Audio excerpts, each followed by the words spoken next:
ఈ మధ్య బాగా హాట్ టాపిక్గా మారింది. సూళ్ళూరుపేట నియోజకవర్గానికి సంబంధించి ఎమ్మెల్యే గారికి టికెట్ వద్దని బాగా అసమ్మతి వర్గం ఒకటి బాగా పనిచేయడం జరిగింది. అంటే వద్దని చెప్పి దాంట్లో మీరు కూడా ముఖ్యులుగా ఉన్నారు. సీఎం గారు పిలిచారు, లేదు మీరందరూ కూడా కలిసి చేయాలి, మళ్ళీ పార్టీ అధికారంలోకి రావాలి, మనకు ఆల్టర్నేటివ్ క్యాండిడేట్ కూడా స్ట్రాంగ్ క్యాండిడేట్ లేరని సీఎం గారు మమ్మల్ని అందరినీ పిలిచి మాట్లాడడం జరిగింది. అందువల్ల అందరం కూడా ఇప్పుడు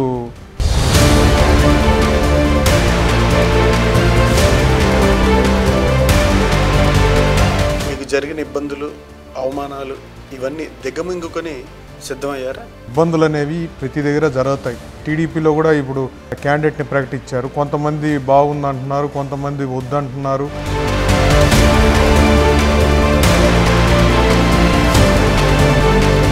అంటే ఏదైతే మీ ఇద్దరి మధ్య కావచ్చు, లేదంటే ఒక గ్రూప్ మధ్య, ఎమ్మెల్యే గారికి మధ్య, పార్టీ కార్యకర్తలకు మధ్య వచ్చిన గ్యాప్ని ఇదంతా జరిగిన తర్వాత అయినా సరే ఆయన మీ అందరినీ కలుపుకొని వెళ్ళడం జరుగుతుందా?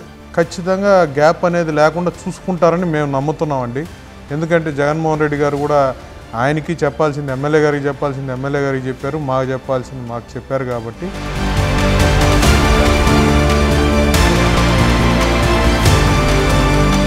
గ్రూపులో ఉన్న బయట వరకు ఎంతవరకు వెళ్ళినా సరే ఈ ఎఫెక్ట్ మీరు గొడవలు పడి గ్రూపులుగా విడిపోవడం వల్ల వేరే పార్టీకి ఏమైనా అవకాశం కల్పించడానికి ఏమైనా ఆస్కారం ఉంటుందా? అందరినీ కూడా పార్టీ పిలిచి మాట్లాడుతున్నారు, అందరితో అందరినీ సర్దుబాటు చేస్తున్నారు.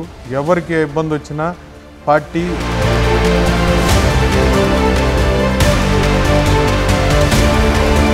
మీరు చేసిన అభివృద్ధి కార్యక్రమాల లేదా జగన్మోహన్ రెడ్డి గారు సూళ్ళూరుపేట నియోజకవర్గానికి ప్రధానంగా సూళ్ళూరుపేట మున్సిపాలిటీ చేసిన కార్యక్రమాల ద్వారా మీరు ఆ మెజార్టీ సాధించగలరనే ఆత్మవిశ్వాసంతో ఉన్నారు.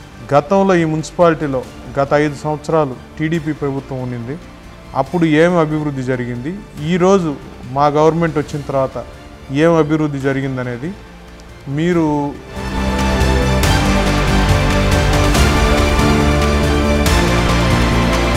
మేజర్ ఇష్యూస్ మున్సిపాలిటీలో ప్రధానంగా చాలా ఉన్నాయి. డంపింగ్ ఇట్లాంటి మీరు చేసినటువంటి కార్యక్రమాల ద్వారా ఆ మేజర్ ఇష్యూస్ కథలకి ఏమైనా వచ్చిందా? మాకు మెయిన్ సమస్య డంపింగ్ యార్డ్ది. డంపింగ్ యార్డ్ సమస్య తీసుకెళ్ళాము, దానికి సంబంధించి ఫైల్ కూడా మూవ్ చేశారు. ఇక్కడ నుంచి కలెక్టర్ గారి దగ్గర ఉంది. అది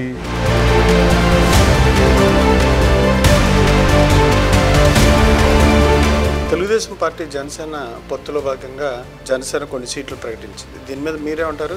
చంద్రబాబు నాయుడు గారు ఆయన భయంతో పొత్తులు పెట్టుకుంటున్నాడు. ఈ రోజు కూడా బీజేపీ కలుస్తుందా అని కుంటకాడు నక్క మాదిరి కాసుకొని ఉన్నాడు. మార్పు తెస్తానని వచ్చాడు ఆయన. ఏం మార్పు తెచ్చాడు? లాస్ట్ ఎలక్షన్లో ఏమో ఆ చంద్రబాబు నాయుడిని తిట్టాడు, ఈ ఎలక్షన్లో చంద్రబాబు నాయుడిని పొగడుతున్నాడు.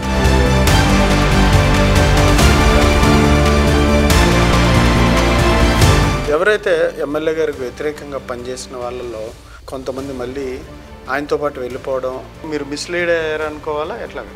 ఆయన ఎందుకు చేశారనేది ఆయన సొంత నిర్ణయం అండి. ఇప్పుడు అటువంటి కాంట్రవర్సీ టాపిక్లు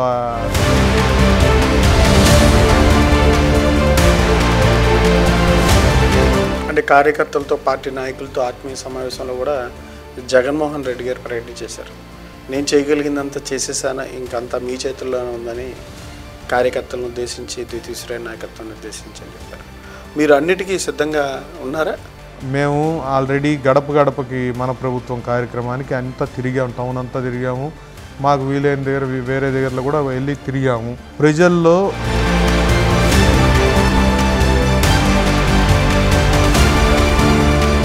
ఏదైతే మీ కార్యకర్తలకు సంబంధించి కావచ్చు, ద్వితీయ శ్రేణి నాయకత్వానికి సంబంధించి కావచ్చు, జరిగిన అన్యాయం మీద మీరు చేసినటువంటి ఫైట్ కావచ్చు, మీ రాజకీయ భవిష్యత్తు మీద ప్రభావం చూపించే అవకాశం ఉంది.